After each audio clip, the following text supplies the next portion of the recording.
2025년 5월 9일 금요일 새벽입니다. 하나님 말씀은 창세기 42장 18절에서 25절입니다. 사흘 만에 요셉이 그들에게 이르되 나는 하나님을 경외하노니 너희는 이같이 하여 생명을 보존하라. 너희가 확실한 자들이면 너희 형제 중 한 사람만 그 옥에 갇히게 하고 너희는 곡식을 가지고 가서 너희 집안에 굶주림을 구하고 너희 막내 아우를 내게로 데리고 오라. 그러면 너희 말이 진실함이 되고 너희가 죽지 아니하리라 하니 그들이 그대로 하니라. 그들이 서로 말하되 우리가 아우의 일로 말미암아 범죄하였도다. 그가 우리에게 액을 할 때에 그 마음의 괴로움을 보고도 듣지 아니하였으므로 이 괴로움이 우리에게 임하도다. 루벤이 그들에게 대답하여 이르되 내가 너희에게 그 아이에 대하여 죄를 짓지 말라고 하지 아니하였더냐. 그래도 너희가 듣지 아니하였느니라. 그러므로 그의 핏값을 치르게 되었도다 하니 그들 사이에 통역을 세웠으므로 그들은 요셉이 듣는 줄을 알지 못하였더라. 요셉이 그들을 떠나가서 울고 다시 돌아와서 그들과 말하다가 그들 중에서 시므온을 끌어내어 그들의 눈앞에서 결박하고 명하여 곡물을 그 그릇에 채우게 하고 각 사람의 돈은 그 자루에 도로 넣게 하고 또 길 양식을 그들에게 주게 하니 그대로 행하였더라. 하나님 말씀을 증거하겠습니다. 요셉은 팔려올 때에 형들 모두가 다 한 통속이 돼가지고 자기를 팔았다라고 생각했겠죠. 근데 본문을 보니까 자기 큰형 루벤은 아니었음을 보게 됩니다. 또 보니까 모든 형들이 죄책감을 가지고 있는 그런 모습이죠. 갑자기 지난 20년간의 이집트에서의 삶이 주마등처럼 흘러갑니다. 지난날의 그 서러움이 복받쳐 온 것입니다. 그래서 울음을 참지 못하고 형제들이 없는 곳으로 가서 펑펑 울게 됩니다. 미워해야 되는데 미워할 수가 없는 거죠. 이 순간은 이집트의 총리가 아니라 버림받은 한 명의 동생일 뿐입니다. 우리는 보통 하나님께 쓰임받게 되면, 하나님께 선택받게 되면 좋은 일과 기쁜 일만 있을 거라고 생각이 됩니다. 그러나 견디기 힘든 그런 아픔이 있을 수 있습니다. 김연아 선수 같은 경우에도 중학교 때 대표 선발전에서 많은 사람을 제치고 되었다고 합니다. 정말 좋아했겠죠. 그런데 그때부터 혹독한 훈련이 시작이 됩니다. 하루에 훈련 시간이 15시간입니다. 공중회전도 하루에 수백 번씩 했다라고 하죠. 넘어지기도 하고 또 다치기도 하고. 대표로 뽑히지 않았으면 안 해도 될 그런 훈련이죠. 대표로 뽑히는 것이 기쁜 일이긴 하지만 혹독한 훈련이 기다리고 있다고 하는 것입니다. 혹시 여러분의 삶에 혹독한 시련이 있습니까? 다른 사람들은 겪지 않는. 그렇다면 분명합니다. 하나님이 여러분들을 선택한 것입니다. 하나님이 여러분 쓰시기 위해서 대표팀으로 선발한 것이에요. 저는 여러분들이 그 시련을 믿음으로 잘 이겨내게 되기를 축원드립니다. 요셉이 이제 한 명 시몬 형제 가운데 시몬을 남겨두고 그 형님들을 돌려보낼 때 자루 속에 다시 돈을 집어넣어 줍니다. 아마도 이렇게 그 돈의 양은 야곱 가족 전체, 그러니까 75명 정도가 먹을 식량값이었기 때문에 상당한 돈이었을 것입니다. 아마도 대략 잡아도 은하 100개 이상은 되었을 것입니다. 옛날에 요셉은요, 은하 20개가 없어가지고 이스마엘 상인에게 팔렸죠. 다시 말하면 은하 20개만 있었으면 노예에서 해방이 됐던 것입니다. 그러나 그때는 거지 신세였죠. 그러나 지금은 말만 하면 빌딩도 지을 수 있는 엄청나게 많은 물질을 얻게 됩니다. 하나님의 꿈을 향해서 하루하루 믿음을 가지고 최선을 다해 살았던 요셉의 마지막의 모습이죠. 우리는 인생을 볼 때에 처음 모습도 중간 모습도 참 중요합니다. 그러나 마지막이 어떠했는지가 훨씬 더 중요하죠. 그러니까 마무리를 잘하는 인생이 정말 지혜로운 사람이다라고 하는 것입니다. 이 사울 같은 경우에는 처음에는 창대했지만 나중에는 미약하게 끝나게 됩니다. 솔로몬도 마찬가지 아닙니까? 온 천하 만국에서 사람들이 몰려옵니다. 그의 지혜는요, 일반 사람들의 지혜가 아니었죠. 그래서 그의 이야기를 듣는 사람마다 전부 다 감격합니다. 그는 또 엄청난 부귀영화를 누리며 커다란 국가를 만들어 갔습니다. 그러나 그의 나중에는요, 미약하게 끝나는 모습으로 나오게 되죠. 그래서 지금도 유대인들은 솔로몬을 이렇게 존경하지 않습니다. 그냥 타락한 군주의 대표적인 모습으로 기억할 뿐이죠. 그러면 반면에 다윗은 어떻습니까? 처음에는 양치기 목동으로 시작하죠. 그렇지만 여러 가지 힘든 삶의 여정을 잘 통과합니다. 그런 후에 창대하게 되는 모습으로 마무리하게 됩니다.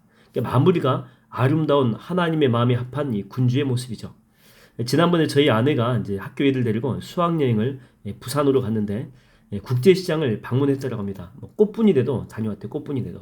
혹시 안 보신 분들 있으면요, 한번 꼭 보십시오. 정말 잘 만들어진 영화입니다. 그래서 저도 이제 생각이 나가지고 다시 한번 봤는데 그 영화를 보게 되면 젊을 때 정주영 씨가 그곳에 등장하게 됩니다. 구두 닦는 어린 주인공에게 이렇게 질문을 해요. 구두 닦으면서 야 너희들은 꿈이 뭐냐 이렇게 질문하죠. 그러면서 정주영 씨가 이제 자기 꿈에 대해서 이야기를 합니다. 내 꿈은 말이야 이곳에 이렇게 조선소를 지어가지고 전 세계 배를 파는 거야 배를. 그래서 돈 많이 벌 거야. 그랬더니 그 두 아이들의 그 반응이 뭐냐면 그 미친놈이라고 하는 그런 반응이 역력합니다. 지금 나라 꼴이 뭐 새끼 밥 먹고 살기도 힘들어 죽겠는데 뭐 조선업을 한다고? 얘라 아예 국산 자동차도 만든다라고 해라. 그때 이제 명대사가 하나 나옵니다. 실현은 있어도 실패는 없다. 근데 그렇게 이야기를 하죠. 지금 우리나라는 보십시오. 조선업으로 전 세계에 배를 수출합니다. 유럽과 미국과 아프리카는 물론이고 중국 같은 경우에도 세부 기술력으로는 안 되는 것이 많다라고 해요. 그래서 우리나라 배를 수입합니다. 뭐 자동차도 이렇게 마찬가지 아닙니까? 지금 이런 나라가 되고 이런 나라가. 이런 국가가 될지 누가 상상이나 했겠습니까? 너무 못 살아가지고 에티오피아가 도와준 나라가 우리나라였거든요. 근데 시작은 미약했지만 지금은 창대하게 되는 하나님의 은혜가 있었다라고 하는 것입니다. 여러분, 우리나라 대한민국은요, 하나님이 보호하신 나라입니다. 요즘에 많이 힘들다 하지만 그래도 기도하는 백성들이 있기 때문에 우리 기도하는 우리 하민교회 권속들이 있기 때문에 우리 대한민국은 다시 한번 영적으로 도약하고 점프해서 하나님 믿는 백성들의 창대함을 온 세상에 반드시 보여줄 줄로 믿습니다. 또한 저는 여러분의 인생도 마찬가지라고 생각이 됩니다. 어제보다는 오늘이, 오늘보다는 내일이, 그리고 미래가 훨씬 더 창대하게 되는 복이 임할 줄로 믿습니다.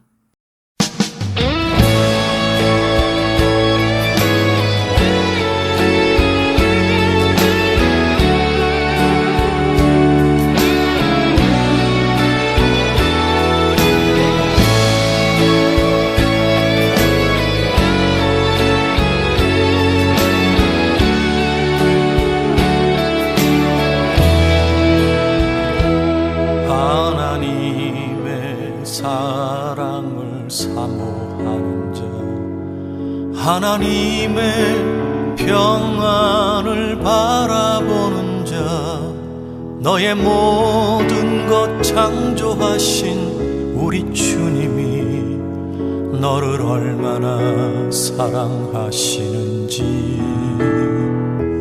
하나님께 찬양과 경배하는 자, 하나님의 선하심을 닮아가는 자, 너의 모든 것 창조하신 우리 주님이 너를 자녀 삼으셨네. 하나님 사랑의 눈으로 너를 어느 때나 바라보시고, 하나님 인자한 귀로서 언제나 너에게 기울이시니,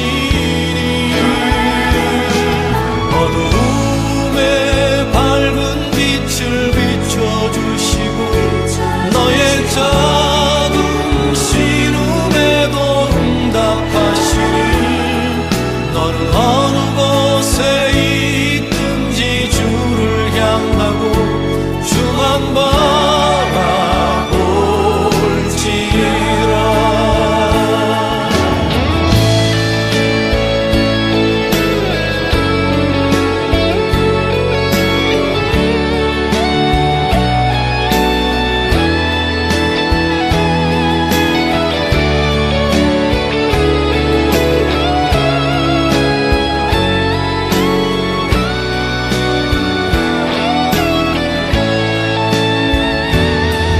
하나님 사랑의 눈으로 너를 어느 때나 바라보시고, 하나님